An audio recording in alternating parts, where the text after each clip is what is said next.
စပွဲပေါ်မှာ password တစ်တာတစ်လုံးတင်ထားတယ်အဲ့ဒီတစ်တာထဲမှာငွေသိန်းတစ်ထောင်ရှိတယ်မင်းကအဲ့ဒီတစ်တာကိုဖွင့်လိုက်ရင်မင်းငွေရမယ်မင်းကိုတဲလွန်စ၄ခုပေးထားတယ်ပထမတဲလွန်စ6ကိုလီကနန်းတစ်လုံးမှန်နေရလဲမှန်တယ်ဒုတိယတဲလွန်စက6တင်နဲ့ကနန်းတစ်လုံးမှန်တယ်ဒါပေမဲ့နေရာမားနေတတိယတဲလွန်စ436ကနန်းနှလုံးမှန်တယ်ဒါပေမဲ့နေရာမားနေစထုတ်တတဲလွန်စက859ကနန်းအားလုံးမားတယ်password ကကနန်း3လုံးပဲရှိတယ်မင်းမှာတစ်ချိန်ပဲရိုက်ထည့်ခွင့်ရှိတယ်တစ်ခါမားရရင်ဒီသိန်းတစ်ထောင်ကိုလုံးဝမရနိုင်တော့ဒါဆို password အမှန်ကနံပါတ်ဘယ်လောက်လဲ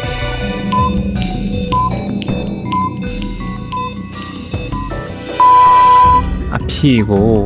ရှားတဲ့အကောင်းဆုံးနည်းလမ်းကမားနေတဲ့ကနန်းတွေကိုဖယ်ရှားရမယ်နောက်ဆုံးတဲလွန်စာကိုအရင်ကြည့်ပါ859ကနန်းအားလုံးမားနေဒါကြောင့်859က password ထဲမှာလုံးဝမပါပါအကုန်ဖယ်လိုက်ပါပထမတဲလွန်စာ694နဲ့ဒုတိယတဲလွန်စာ612ကိုရှင်းကြည့်ပါ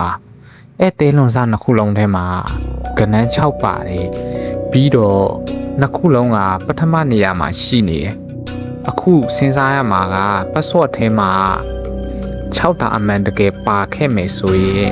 ပထမတဲလွန်စမှာဒီနေရာမှန်တယ်လို့ဖော်ပြထားပြီးဒုတိယတဲလွန်စမှာကျတော့ဒီနေရာမားတယ်လို့ရေးထားပါတယ်ဒါဆို6ကမှန်တဲ့ကဏ္ဍမဖြစ်နိုင်ဘူး6ကိုလုံးဝဖယ်ရှားရမယ်ပထမတဲလွန်စကိုပဲပြန်ကြည့်ရအောင်6နဲ့9ကိုဖယ်ရှားပြီးပြီကျန်တာက4တစ်လုံးပဲတဲလွန်စမှာရေးထားတာကဒီနေရာလဲမှန်နေဒါကြောင့်passwordရဲ့နောက်ဆုံးကဏ္ဍက4လို့သတ်မှတ်နိုင်တယ်တတိယတဲလွန်စကိုကြည့်ကြမယ်436ကိုဖယ်ရှားပြီးပြီတဲလွန်စမှာရေးထားတာကကဏ္ဍနှလုံးမှန်နေဒါဆိုကျန်တဲ့4နဲ့3ကနှလုံးလုံးမှန်နေဆိုတာသိချတယ်ဒါပေမဲ့တဲလွန်စမှာရေးထားတာကဒီနေရာမားနေတယ်ဒါကြောင့်3ရဲ့နေရာအမှန်ကအလဲမဟုတ်ဘူးအနောက်ဆုံးနေရာမှာလည်း4ရှိနေတယ်ဒါဆိုရင်3ကပထမနေရာကိုတွားရမယ်ဒုတိယတဲလွန်စကိုဆက်ကြည့်ရအောင်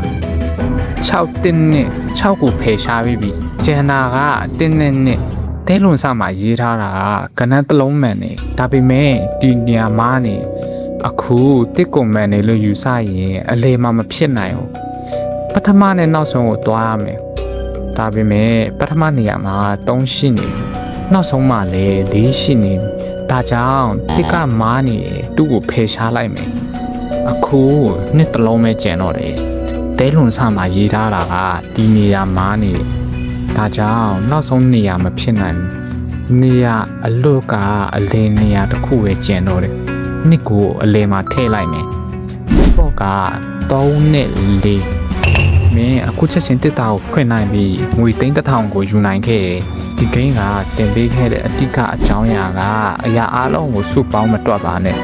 မလိုအပ်တာတွေကိုအရင်ဖယ်ပါဒါကို noise elimination rule လို့ခေါ်ပါတယ်